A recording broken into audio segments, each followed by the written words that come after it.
The Newsroom, where untold story is revealed.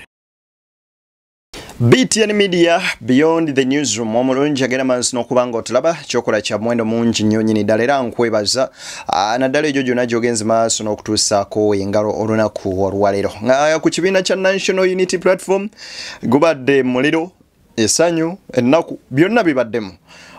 Honorable Lutamaguzi Semakula Kyalwaddaaki agenze maaso n'okwegatta ku kibiina kya National Unity Platform mu butongole.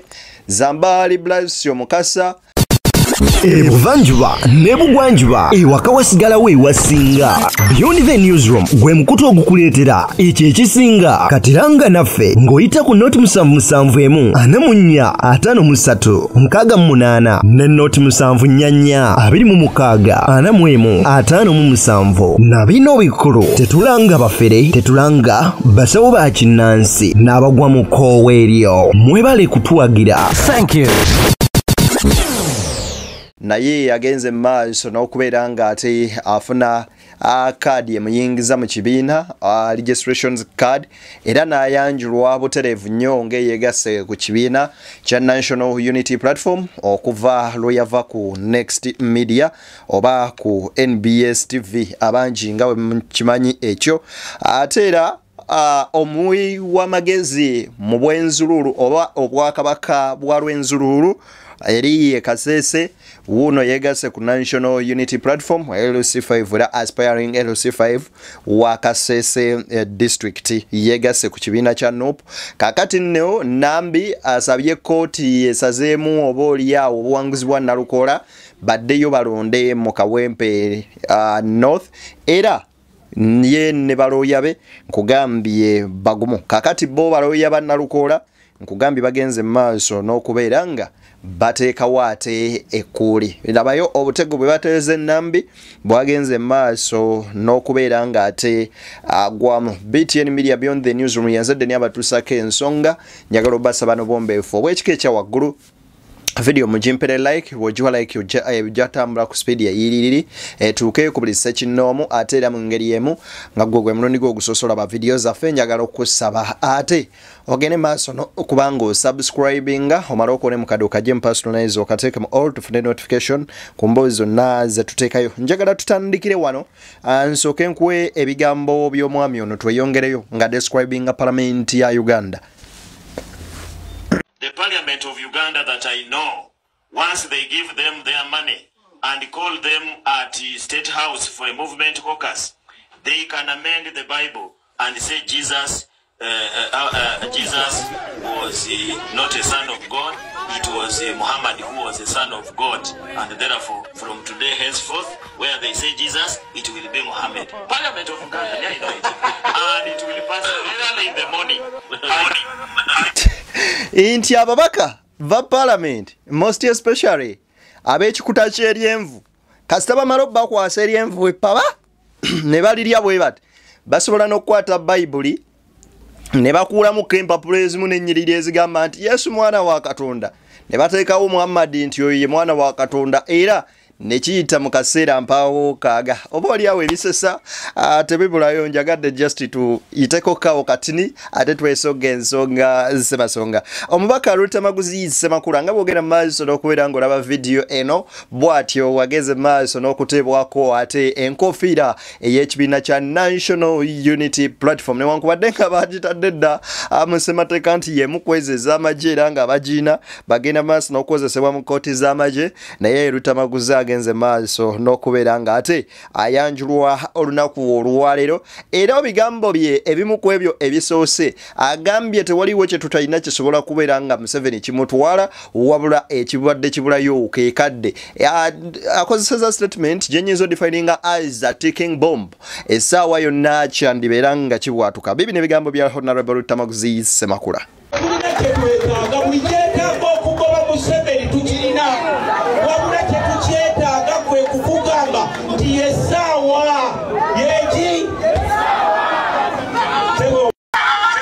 Mu parliament ye 10 bwe bakusabayo ababaka 2 3 anga abasajja teberya ntama omubaka gwoyinza obutabuusaako maaso ye mubaka Lutamaguzi Ssemakula era nga bannaluweero ekyamazima matuufu ab'Nakaseke that's all triangle bonna ekyamazima matuufu bandibanga bali proud n'omuntu oba oliawo gwe basindika omusajja yogera ensonga ate eri antama agenda mu maaso n'okubeera nga oba oliawo ayimirira n'omuntu wa bulijjo ebigambo bye bibadde biwanvu era ebimu ku byo byagenze mu maaso n'okwogera byebyo ng'ategeeza nti eno nno munywanyi y'essaawa entuufu wuliriza ebigambo bino Lutamaguzi.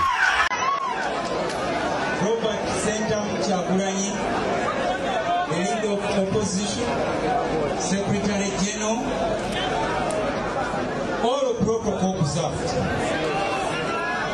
Angendo okutandika okwogera muzikirize because we are at national unity platform yogera ebigambo bino wammanga abasooka kodeeyo abakaramoja mata jwijwi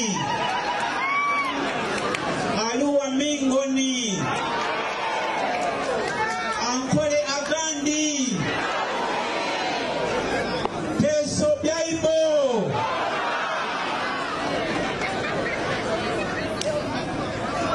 Bunyolo Mulimuta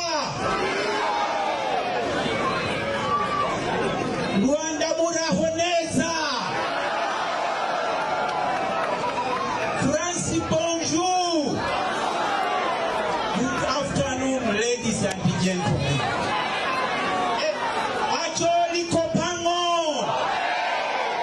Good afternoon, ladies and gentlemen. Because we are at national unity, muzikirize President waffe olwaleero luno waliwo ebigambo bye wayogera ludde ebbanga nga nze ndi wa national unity platform mubi aludde ebbanga nga mu National Unity Platform mu bigambo kakati mu bikolwa agenze maaso n'okubeera ng'atuukiriza aba oliawo ebigambo bya musajja mukulu ono ne Zambali Blessio Mukasa musajja mukulu ono mumanyi nnyo omwogezi w'oku mikolo awoomye eddoboozi eggono ate nga musomi w'amawulire omulungi ennyo nnyini ddala bw'atyo yasulawo omulimu gwa TV NBS ku Next Media n'agamba kannyingire ekibiina kya National Unity Platform era nga statement yemu kuzaamugobya amangu ennyo nnyini ddala nga teyeesikidde kanyeebwa kwe kuvayo n'ategeeza nti ye munnamawulire w'abo abanyigirizibwa era munnankyukakyuka enkeera bwe yadda oba oliyaawo ennaggulu bamugamba bugambi munywanyi sibamuko ebibyo embeera bweti bwe badde ng'agenda mu maaso n'okubeera nga mwattu ate yayanirizibwa. Era njagala officially amwambaze pere olwaleero nanawagenda ku NBS muganda wange no Jose wali okusabula ebigere wali embooko ku lubuto wali okunyiga stole wali ebintu bingi niwe bali kusalawo kubanga byonna obadde obimanyi nti eno Jose waliyo okukunyiga seeds Jose waliyo okukubya amasannyalaze Jose waliyo embooko Jose waliwo buli kimu naye weebale kola okusalawo oba oliawo okusinga n'oyimirira n'abantu ebigambo ebyo badde mu background bya Chairman Nyanzi oba oliawo oyinza otunuulira ono ekikolwa ekibadde kikolebwa nate the message behind ebadde so essential ate era nga naawe ng'oli so sensitive obadde ogiwulira era ng'olina ky'ogiyigamu ebigambo bya musajja mukulu ono agenze nga yakaweebwa bwat card oba nga yakayingira mu kibiina kya National Unity Platform akozesa za statements zino wammanga nti paapa awezezza emyaka 8 talondebwa kyokka ate n'oyo kadino oba iziti ye kalidinaali kadino awezezza emyaka 8 takkirizibwa kulonda naye n'abategeeza nti nammwe omuntu awezezza emyaka 8 temukola ki bigambo bya Zambali Blessio Mukasa ng'agenda maaso n'okuba ng'ayogera bakalidinaali abaakuŋŋoonya okulonda paapa leero obidda buli ow'emyaka 8 tebamulonda basobola bajja bombengaira mu kulonda kuno gwe tugenda mu protestive vote ow'emyaka 8 temumulonda buli ow'ekiralo binatabakola ki nga n'okwesimba otakola ki mu protest vote gye tugenda mu ow'ekiralo temukola ki olwakatonda n'ensi yange empagala. Ebyo nno bibadde bigambo bya musajja mukulu ono Zambali Blasio Mukasa. Waliwo omukyala abadde munnakibiina kya NRM avuddeyo n'akonvatinga n'agamba nti ku bikolwa ebikolebwa ennaku zino sikyalina nawe nnyinza kuyita mu bantu nga neetimbye omusaati nga guno ng'ate gwe gutulugunya abantu oba oliawo n'engalo ne zivwako. Wuliriza.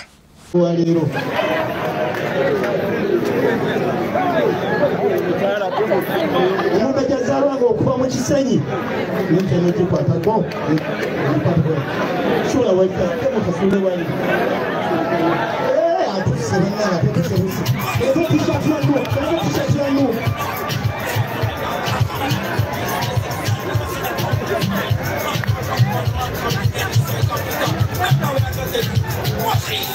olwono ye agijemu era n'agiteeka wali wabula ate bo bannakasese nabo tebalutumidde mwana.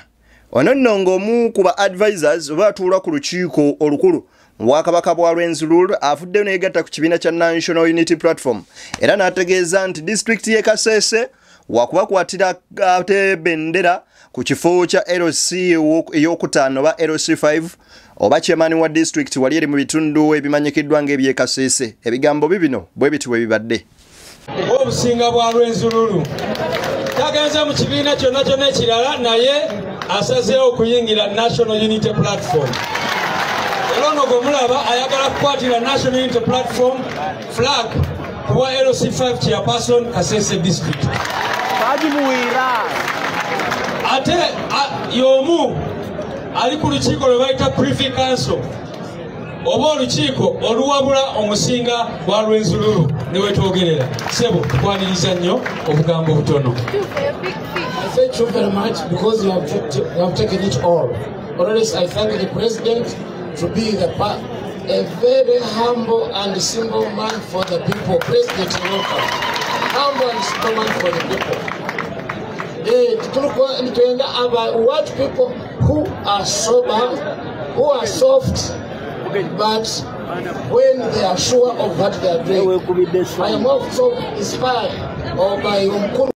Musajja mukulu n'agamba nti yagala nnyo abantu abali soba abategeera obulungi nga si batamiivu era abantu abakakkamu ate abantu abawuliriza abantu ate ne bakolera abantu.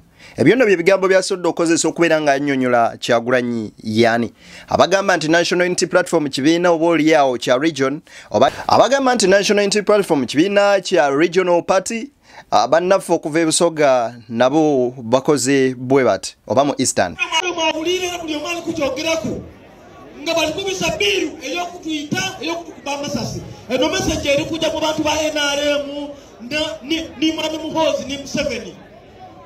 Singa mubeere mwenda Uganda mwandibeire mu bisa biru ey'okutwala abali b'enguzi mu kooti y'amagye. Ekizibu kya Uganda tiiba nansi. Ekizibu kya Uganda bantu bali mu NRM abalowooza nti baamalayo ensita ajja ku makono gandi eza president ajja kuba ku Uganda ndakusika mumbera za mumpere Mwami Museveni. Ensi eri kujja kukyuka kujja kukyusa obukulembeze insha Allah. Ensonga esemberayo irala. Abana Uganda ndi bintu bali kumbona. Ona konwaido twagwine muganda waifu edi mutwe ng'ali kulira ng'ali kone bakiba muteme kwenga olw'obulumi balimu. Imwe muli kumbuliza n'abana Uganda mutalaka bunafu kukikuloti n'ekyo. Mubona omuntu ng'ali kulira amasiga mumbere nkwemo n'okumutocalinga.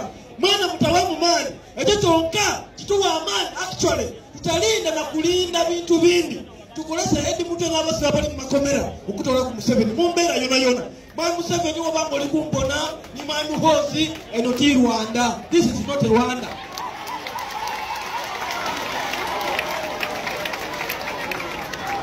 Eno ti Rwanda, eno Uganda.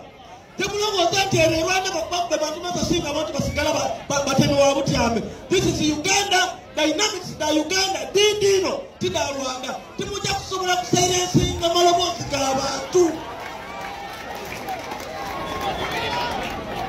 Timujja kusobola olowooza nti mujja kubikulembera mu mbeera oti neeyo kijja kusoboka. Omwami yona agamba nti mwami Museveni ne mwami Muhoozi mumanye no si Rwanda. Omukulembeze gy'abagamba ogeza n'oyogera ekigambo ne basirika nti bannayuganda temujjagera maaso na bakkakanya n'obeera nga mubasirisa okutuuka ku sseeri efaananyirizaako bwe bityo. Ebyo nno bye bigambo bye. Ye nno Nambi ebibye nkugambye avuddeyo n'agenda maaso n'okuba nga akuba obulati ng'agamba saawa yonna tuddamu olonda ekawempe. Wuliriza.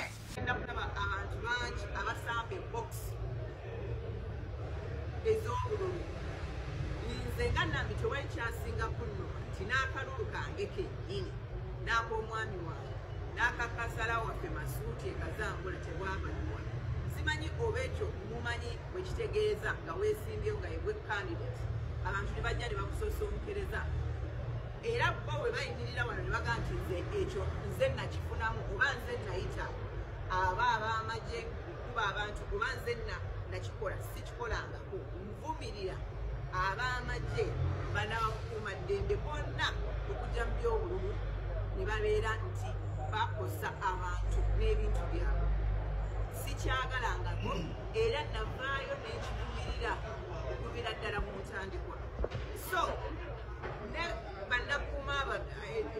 banakuuma ddembe bwe bajja for instance on nomination ne bakuba Nalukoola babeera ku saidi yange nze baba bampa obululu oba baba babuntuulako ekyo mukyedde so siyinza kujja kubeera nti nkosa akalulu kange so siyinze nabayita siyinze nabalagira okuba abantu era sikiwagira koze mpulidde wano nga bakyogerako tetuyinza kubenefitinga ng'ate ffe twakola ki nze siina kyenyonna lyekumandinga kuba nensobola kusalirawo kyekyokukola era nabo mbasaba emirembe olumu bonna oluddako era ne lutugenda so nsuubira nti tugenda kuwangula kozi amazima gasigala mazima ne bwe yandibadde honorable Nalukoola ng'akalulu ke tekaabalwa yandibadde ali ku muzindaalo guno ng'ayogera ebintu birala nnyo so tayinza kubeera nti yeyagaliza ate nga ntakola ki tanjagaliza so ekyo kyokka kyeŋŋamba era ku bonna abeesimbyewo munsabireko namwenna abalaba tuwangule omusango guno gubeere nga kigenze ku court record nti ebintu ebyaliwo by election ye Kawempe North tebidda mukola ki. The earlier the better.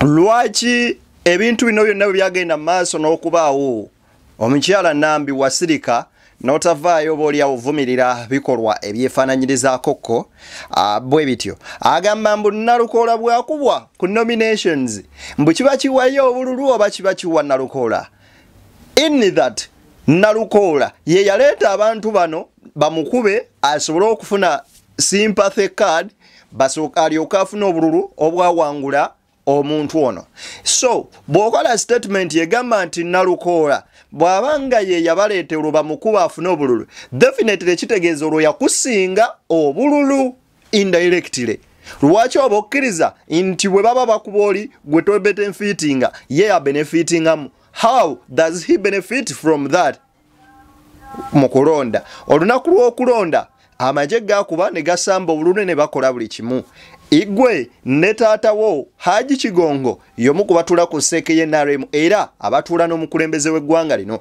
ng'omukulembeze w'eggwanga lino eno ye commander ye chief in command agenda maaso n'okubeera ng'atwala ebyokwerinda byonna ye supreme yali on top sebo nyabo yali tasobola kwogerezeganya taatawo yali tasobola kwogerezeganya n'oli ng'ate mu nnakibiina kye kimu n'agamba akalulu kakabere free and fair kalemebeera mu mivuyo yabaffe ku bonna abajja okulonda ani yali protectingibwa by the security ekyo nakyo kibuuzo katukiteekaawo kaakati nno yero ya Wanambi wati bw'agamba machagaleero kumaliriza okuwulira omusango gutwaleta mu kooti gwa honorable Nambi nga tuwaabira Nalukoola olw'ensonga ez'enjawulo zetwaleta wano mu kooti twatandika okuwulira omusango guno ennaku z'omwezi 3 mwezi oguwedde leero tumaliriza okuwuliriza obujulizi n'okuwumbawumba ensonga zonna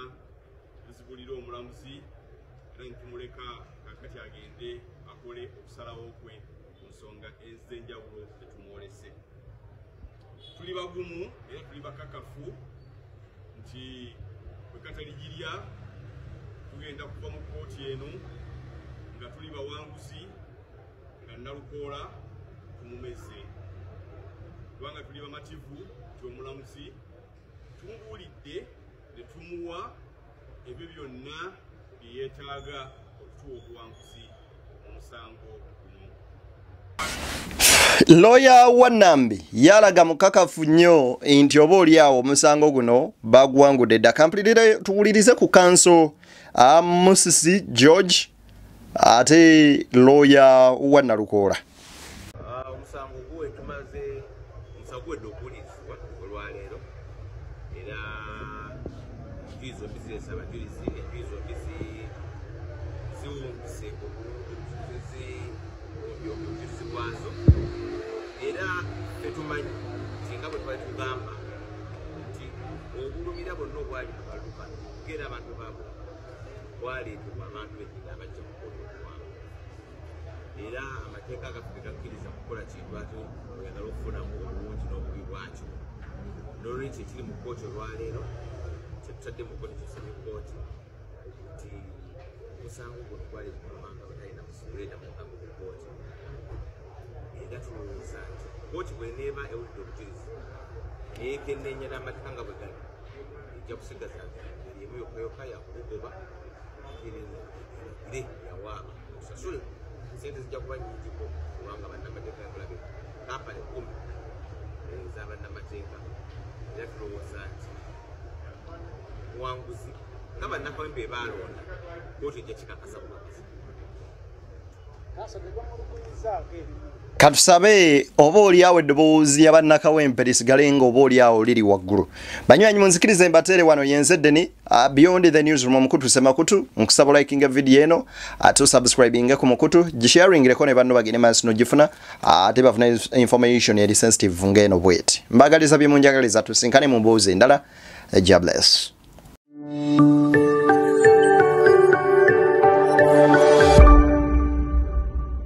Beyond the Newsroom, where untold story is revealed.